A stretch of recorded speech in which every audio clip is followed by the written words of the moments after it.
Quick question. You've got a battery, you've got a compartment, and you're staring at a spring, wondering which end goes where. Here's the answer. The negative end of the battery, the flat end, goes on the spring.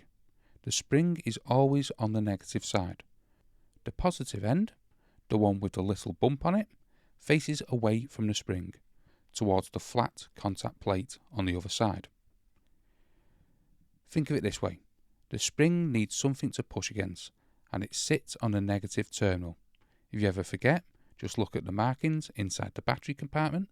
There's almost always a plus and a minus stamped or printed in there telling you exactly which way the battery goes. So you may be wondering what happens if you get it wrong. Nothing dangerous, the device just won't work. Flip the batteries around and you're good to go. That's it. Negative to the spring, positive to the plate. Drop a comment if this helped and subscribe for more quick answers.